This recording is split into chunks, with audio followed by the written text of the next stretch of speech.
What's up, guys? I'm SaltEMike, and this is your Star Citizen Week in Review for August 10th, 2026. There are still a ton of bug fixes being put into 4.10, but it's a disaster right now. The monthly report has some interesting things in it, but it's lacking some of the most important topics. And wow, was the first video content in a month rough. All that and more on today's Week in Review.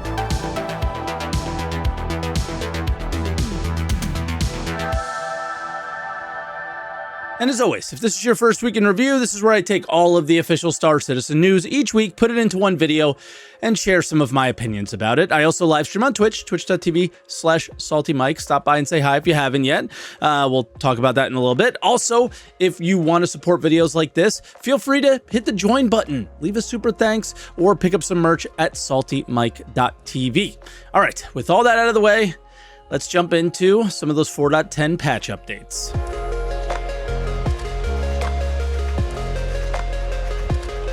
Okay, I just want to add this caveat before we get into the actual patch notes. I have been playing other games on my live streams for the last couple weeks. That's usually where I grab footage for these, is I go through the PTU, we go through the notes, and we go through each thing individually and see what we can find out, plus the things that are not in the notes, and share that with you. And this week I was playing Schedule 1. I had such a good time. It's a really, really fun game. But I was like, all right, on Saturday, I will, look at all the patch notes that we have, and we'll go line by line and gather footage for it, right? So I start my stream on Saturday, and this was the experience I got. And you could only recover your character or recopy your account on the PTU once every 24 hours now. So this is how I am stuck. I was able to recopy once, went to Orison, and flew to Levski to try and do the Reco missions, for example, which is what we're going to talk about first in the Monday PTU. But I got to Levski and there was no floor. I fell through the floor. I came back later and there was a floor, and then the elevators didn't work, and I could not even start the Reco missions. So the current state of the PTU is absolutely horrendous. People have been calling this out of it's not just the Siege of Orison patch that we need to address. There's lots and lots of issues with all of the content in the game. And yeah, for one of the first times ever, the game was like actually completely broken for me and unplayable. But all right, let's start out, and again with the caveat that this is what may be happening if certain major issues are resolved. So I don't actually know if any of these are working, unfortunately, and I won't make the same mistake again. I will just start my streams every day, trying to gather footage and figure out if each PTU patch is working and what's working, and I'll just record that footage and have it ready to go each day instead of trying to backfill it into one thing. I just wanted to have some fun. I wanted to have some fun this week. So Monday, 4.10 PTU. First thing we got in the patch itself was what appears to be a very nice quality of life thing, and that's that story missions will unlock for Reco one after another instead of needing certain rep guy or needing to meet certain reputation levels or something like that. So after you complete her first mission, you get the next one right away after that, and so you could see the progression, you could see the rewards, you could see if everything is working. That's a great thing. I wish I was able to experience it.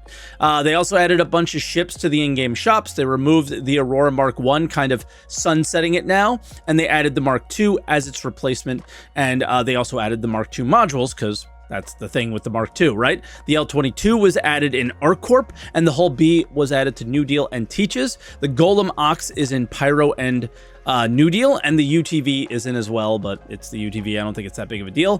For bugs, I want to point out that the top one here is seemingly really important, but I'm not 100% sure what it means. So this is me asking you, as well as kind of critiquing them here a little bit. Do they not want us to share missions? Do they? And they weren't sharing properly, and the rewards weren't, and now they are. Which missions are they even referring to? Which rewards are they even referring to here? It's really hard to test when you don't know what they're talking about or what they're looking for. And of course, there's no IC report associated with this bug, so we can't reference that either. It's like kind of embarrassingly bad how disorganized these notes are when we're their free employees, basically, who are doing all the testing for them. Kind of frustrating. I wish they communicated better here. but they didn't. Hopefully they learn and do better, but, you know, the last time I critiqued them all about things like, hey, you put fixed in the patch notes and it's not fixed. Now they just put potentially fixed every time and just use that as a cop-out, which is so annoying. All right, Tuesday, 4.10. This patch only is listing bugs in the notes, but the third one listed from the bottom might be the one of the most annoying bugs ever. Constantly seeing party members connecting at the top prevents other notifications from completing for missions and things like that. Very annoying. So I hope that one is actually fixed. No way for me to find out though. Wednesday, 4.10 BTU. The biggest update in the patch is, I think, is rebalanced QT speeds and accelerations for this PTU patch, not like 4.10. They also mention cooldown, spool up, interdiction effect times. I actually have no clue what interdiction effect time means, so feel free to leave it in the comments if you do, but that's an interesting effect if we can choose to have a kind of less predictable drive, maybe, like and what I mean by less predictable is like everyone uses the XL1 or the Atlas or something, you know, just off-brand or off-meta would be cool for certain situations. They also mentioned this 22% speed reduction, but I think this actually happened a long time ago, maybe a week or two. Many people in the comments of this specific patch notes are like, I don't know what they're talking about. I think it was from last week, not this week. But in the end, they're going to small quantum drives will be high acceleration and low top speed, and big ships will have slower accelerations and higher top speeds. This is kind of goofy. In the end, I don't see how any of us will actually feel the difference. Whatever the shortest time is, that's the quantum drive that we're going to use, right? Whatever the shortest, like, many people use larger cargo ships for small cargo runs because they're just faster. The QT system is completely hands off, right? So you don't feel acceleration at all, right? You're not feeling anything. It's just these stats don't necessarily matter. The stat that matters is how long does it take me to get there, right? So hopefully they address this at some point with the new quantum travel system, but that was like 3 years ago the first time they talked about it. So at this point, I got to assume it's dead until it's not, right? For bugs, or at least talk about it in the way as if this is the way the game works until it doesn't, until it works differently, right? For bugs, a lot of fixes to Reco, but the bug I would like to point out the most here is that they called it a bug for the CE788 to have explosive damage. It no longer does. This is more of a balancing thing, I believe, but sure, whatever they want to say. Thursday, 4.10, they continue to work on quantum drives with spool up times being adjusted. Most are being made to be longer, which spool up times are being long can be good. It's a combat related thing, because if the spool up time is really short, while you're in nav mode in combat, your shields are replenishing. So if you instantly go from nav to SCM and your shields instantly come back, or if you are going from SCM to nav, you need to have that danger moment because it needs to be a choice, like a meaningful choice. So there was a PTU patch, I don't know which one of them it was this week or last week, where it was instant, and that's not good at all, because that makes escaping from combat way too easy and makes PvP combat just like really uninteresting and unfun. They also continue to adjust ballistics ahead of reimagining them. Instead of reimagining them, I should say. Ballistics have been a disaster since they decided that they can go through shields. We've been talking about this for weeks now, for months now, and for years, because it's always been the same and it's always been goofy. In this case, size 3s can not damage ships that they were meant to because of the nerf that they did, because they're too powerful.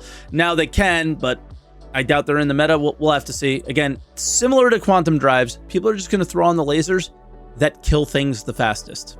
There's no damage types. There's no depth to this game at all. We'll talk about that more with video content and being good at the game. Some people are good at like PvP combat in this game, you know, whatever, right? But the depth of the game is really, really small. The people who have the most knowledge about the game are the most knowledgeable people about the game are the ones who know the most bug workarounds, not the actual depth of the game, because there is none. Now, this next one is cool. They added mining modules to Rekko's reward pool, and what mining modules mean are things like Stampede and Surge and stuff like that, and then ore pod reward blueprints. Now, I desperately wanted to find out more about this. And I'll add all I know about it from my Twitch chat for people who did experience it before I was broken and could not.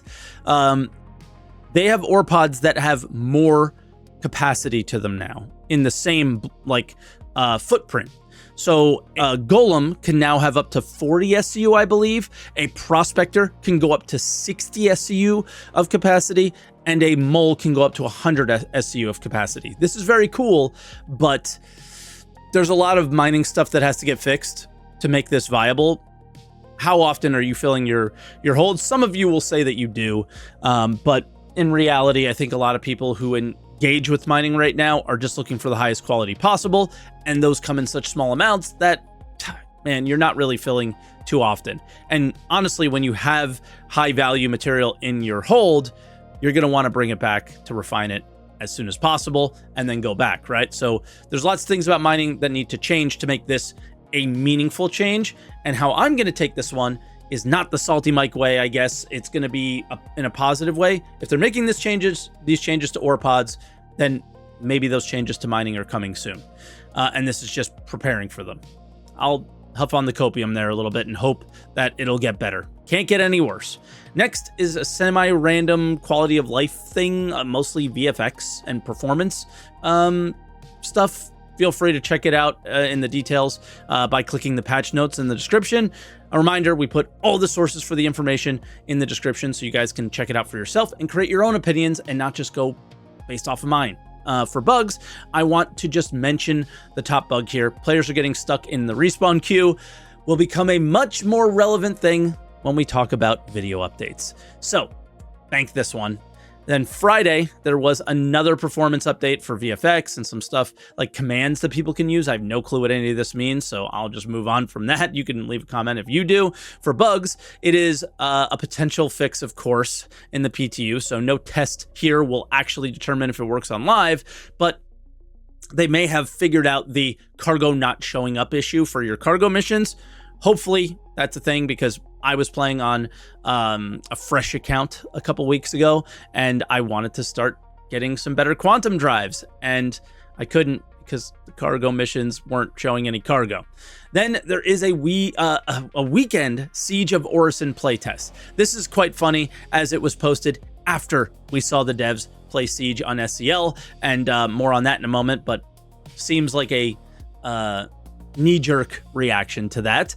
They just, again, want us to jump in and find all the issues for them before this goes live, and they listed off a number of things that have been broken throughout the PTU cycle, and some of it more feedback related, and if you care, help them out, I guess. I recorded this before the test is going to happen, which was delayed from Saturday to Sunday afternoon. I wouldn't have been able to play on Saturday either, and I won't be able to make it. So hope it goes well. Let me know in the comments how it did.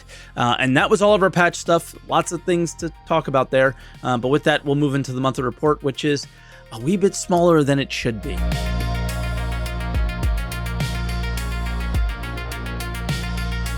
All right, we'll start out with the AI features and tech. So I included the entire post here for a reason. I know it might not be very legible on phones, and I apologize for that, but it's kind of to prove a point. It's almost like someone different wrote this. It's basically a list of bug fixes and quality of life changes that you'll see in like a patch note or something. So it was kind of weird. And they start out with a ton of talk around the Valakar, I assume the Apex that we haven't seen yet, and more about ones that we have seen with their movement and behavior. Smaller sentry baby Valakars will run away if you're in melee range, but while larger adults will stay and bite you. They fixed the mounted weapons not firing, so watch out for them at Siege if it ever works, and a few other fixes. Then for character art, this is a short one, but I don't know many people that caught this. It's potentially pretty big. Imagine being able to click one button and equip your character, right? I think that's what loadouts might mean here. And if CIG has an ounce of foresight, now they never have proven to have any up to this point, so hopefully they will tie this into whatever marketplace apps they have, making it so you can buy that loadout instantly as well. Fingers crossed there. Ship art, we start out with the Basher, which we've already seen, the Liberator, which is going through Whitebox, which is just, a note to check off every time we talk about ship art. And we get a nice look at the Galaxy cockpit here. Yep, just looks like every other RSI ship essentially, which I love RSI cockpits, the newer ones. And we get another look at the engineering room in the ship as well as in the second image. And for the rest of the ships, the Stingray we'll see more of in just a bit when we discuss the other updates, and then 2 other vehicles, 2 unannounced ones mentioned. Reminder, IAE is approaching, so they're going to be seeing a lot of unannounced vehicles in these. And lastly, in North America, they still just mentioned the Kraken, which is not really worth mentioning in 2026, since, as stated here, it's a 2027 ship. The economy team, they've been, I've given them a hard time over the last few years, and I think deservedly so. This week, I think they got a win. Let's ignore the fact that freight elevators are still a joke and broken already, but Chala's and Ashland's trade runs have really kind of upped the risk versus reward trading stuff in PvP and Pyro again. Outside of that, they added ships to the we already know schedule, like that we already know that they schedule, basically, is what I'm trying to say. The as requested by the community thing, nope, that's not a thing. This was communicated by Xylo years ago that they would do this, and we just request that you stick to your word for once in your lives. This is not at the economy team at all. This is just CIG in general. Because again, good job, guys in the economy team this week. That was a really good thing.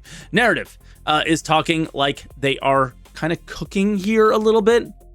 But we've heard this kind of stuff before, and the best we got, in my opinion, is the Molina mold event and the regen crisis that only NPCs could be affected by and not us. So I'll reserve my excitement on how much they're cooking. What I will mention is that that might be exciting is a new mission / gameplay style for a new guild. I'm basically, a little excited for this. We'll have to see. I'm excited to guess what it is. So what do you think it might be? I'm thinking maybe medical investigation or crafting missions, perhaps, as we're kind of seeing those show up. Online tech is next, and they start out with something that, well, we will discuss isn't everything. It's super important to the survival of this game's potential. Server load and server distribution. The big thing mentioned is the second paragraph, in my opinion. They're testing what has been described as dynamic server meshing, spinning up and spinning down servers in areas where they're needed and coming up with a better way to divide up the universe as well. So that's pretty important stuff, pretty cool stuff, if it ever works. Next is that the team's main focus is actually item recovery. As many of you know, I think their plans for this are not a good choice for the future of the game. But like with most things, they need to develop it fully for some reason before they figure out it sucks and scrap it. So I'm just looking forward to them hurrying up, finding out that this is not going to work, scrap it, and do what actually needs to be done, which in my opinion is ships exploding, and then using that loadout feature that we talked about earlier to very easily and very quickly get the same ship, get the same loadout that you had before while still driving a player-driven economy. But yeah, the second paragraph, though, is the biggest. Tons of behind-the-scenes work on improving our contract system as well. As many of you know, it just doesn't work very consistently, so fingers crossed there. Now, reminder, this was the monthly report. That's the end. That's it. There was zero core gameplay section. There was no mission team section, which the mission content, is what we've been playing, and it's been pretty disappointing, so I'd like to see more, and yet they say nothing. So I was just kind of worth mentioning that it was not there, I guess, and that's pretty disappointing because they should be working on things there. There should be something to say, but there's not, and that's disappointing and sad. And speaking of disappointing and sad, let's move into video updates.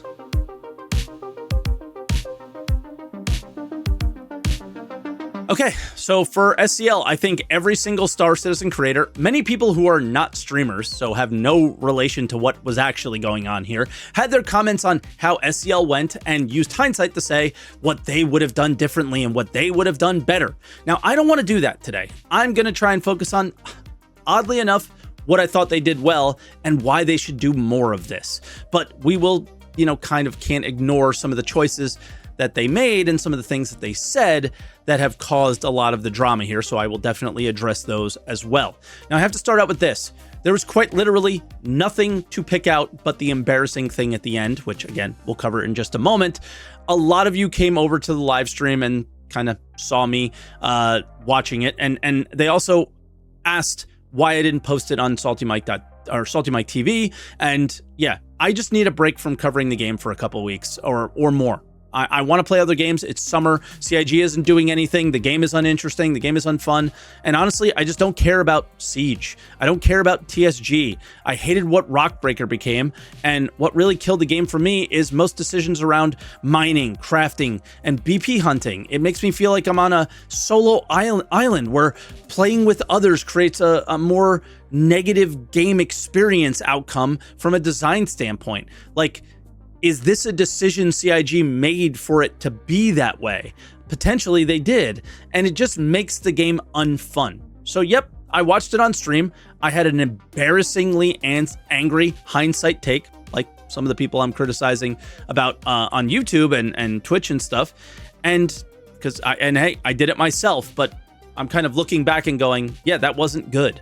And just like how it went there, and I wish I could take back those comments, but I said them. I can't, and I won't. Anything you say, you should stand by, not defend it, but just I said it, and maybe I shouldn't have.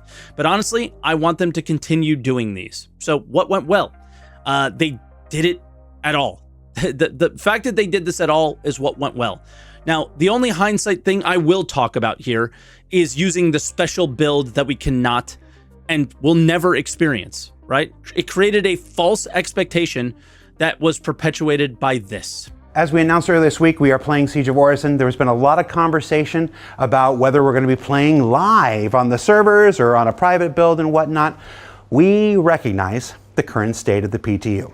Let's just say that. It's why Siege of Orison was originally scheduled for 4.9 last month. It's been delayed a whole month. It still needs time to cook.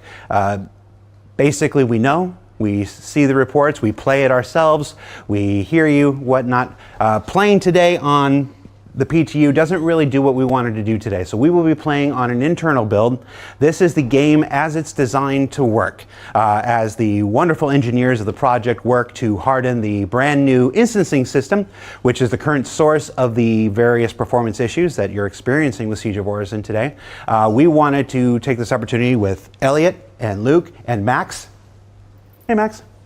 To show you the content as it's built and as it's expected to play. Jared saying this meant that the expectations that players were going to have was going to be much higher than normal.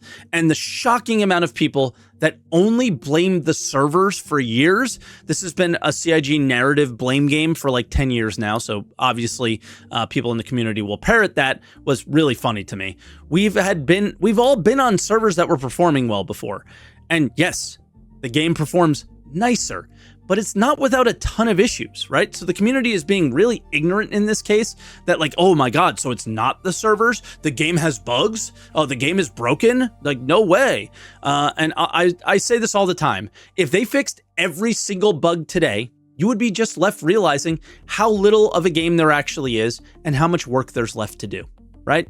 The game will still have the endless potential that it remains to have today, but it will just be potential. Okay, back to the live stream. I think CIG playing their game and showing that they do. We know they have internal play tests and some of them actually play on their own time. That's fine. This is just something that Jared has shied away from for years. And he gave the excuse in this SCL that he's bad at the game, which is so ridiculous. The game is so simple. Now, there are obviously like, you could be good at PvP and like there's high level players and low level players, but there's so many options to do a simple thing here. And again, Siege is so simple. Most of the game is literally just left clicking and that's all Siege is. So seeing them actually not be embarrassed and play their own game is nice.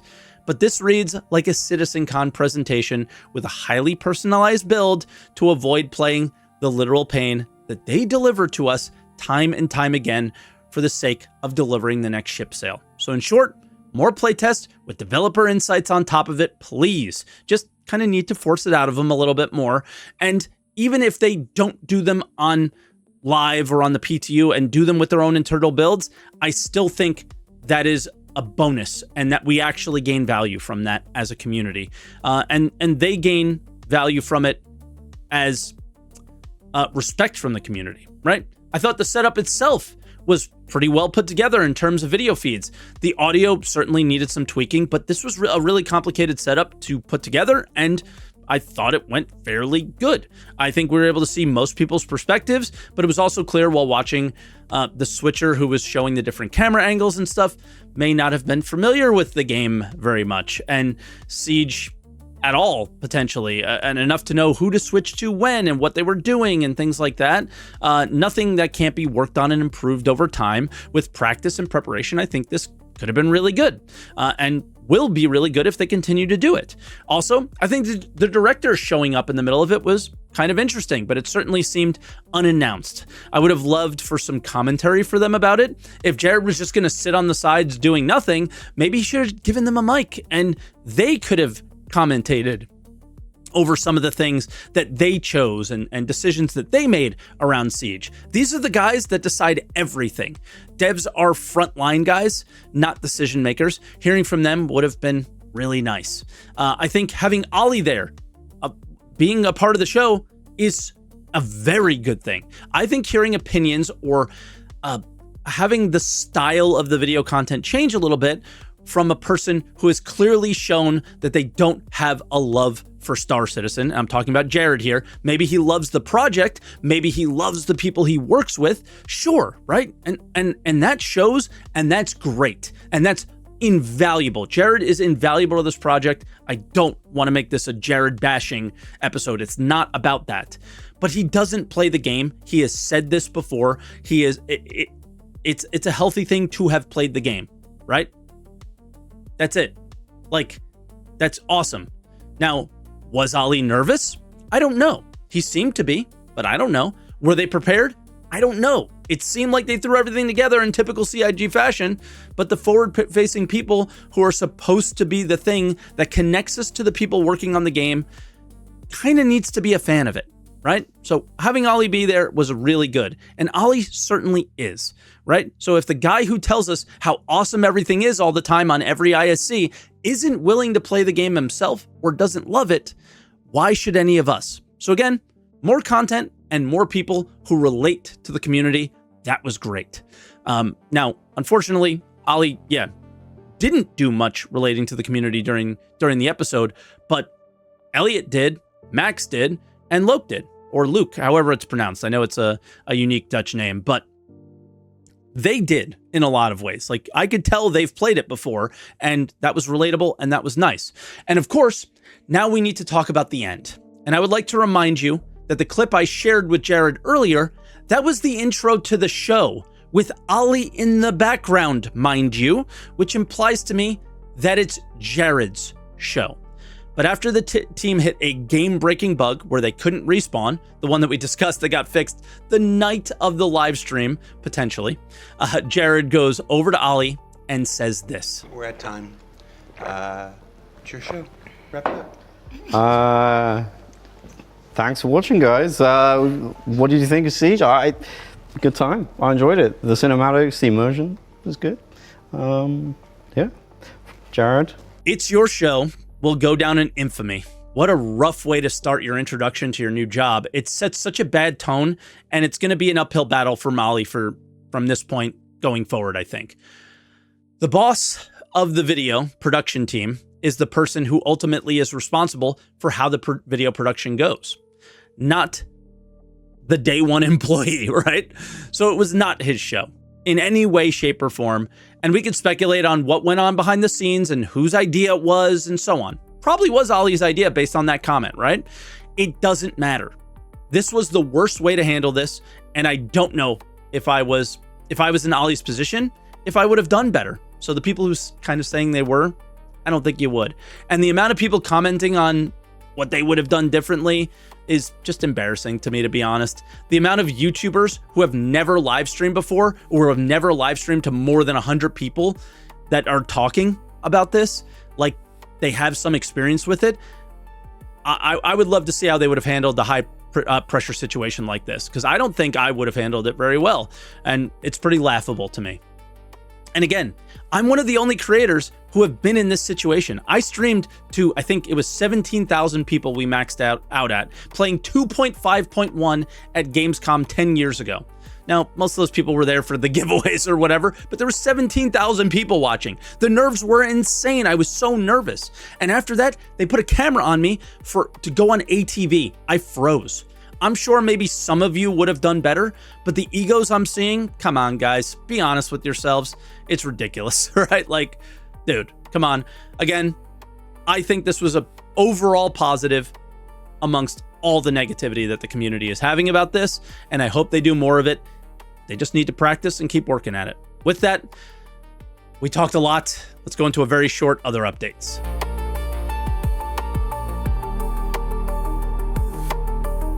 All right, we started with the sneak peek, just another look at the Stingray. I assume not much to say here, but I will say this. The Aurora sneaks were cool, where there was like something you can see in the background, and I'm just not getting anything from this really, so it's kind of hard to be excited about it. Kind of interested to see what the Stingray looks like, but I can't in this, so it's like, whatever, I'll just wait till it comes out. Subscriber update. Well, this month is not something I'm into at all. It's all Star Kit and stuff. I know some of you guys love it. It's just not for me. So we'll just list them off here. The $10 sub item is a balaclava. I have no idea if this plays into the new clothing can potentially be armor thing that started in 4.9. The $20 sub gets the balaclava and a Star Kitten themed P4 AR. And of course, you could buy a pack with both of them. And then the chips of the month just aren't very exciting either. Some Gravlev bikes. So that was Week in Review. Again, I think I rambled on a lot, but I think that there was a lot to discuss. And again, I apologize for not having video to go over that rambling. But again, the game is quite literally unplayable, and that is scary. So, reminder to this. Jared said mid-August would be the release of 4.10. At this point, they better be communicating a delay to this, because it should not be coming out in mid-August. There is no way they can resolve this many issues that quickly, or at least they never have in the past. If they do, that'll be awesome. But I can't imagine 4.10 is going to be playable on live, given what we're seeing in the PTU. So with that, guys, let me know what you think about everything. I'm sure you're going to sound off about the Ollie thing, but again, I think this has an opportunity to be an overall positive amongst all the negative sentiment that's coming out of it. Again, just the big thing I want to hammer home there is we need somebody who relates to us as part of the video / community things. I think the community team, people like Niku definitely relate to the players, as he definitely plays the game, but he's basically the only one. He's our only connection between the players and the development, and you really want somebody like Jared to be that connection. So Ollie would be a great choice, I think, for that, since he has played the game. But yeah, with that, guys, leave a like, comment, subscribe, all that stuff. I'm going to just do the outro quickly and just say, see you next week. And hopefully it's a better one, because these last few weeks have been brutal.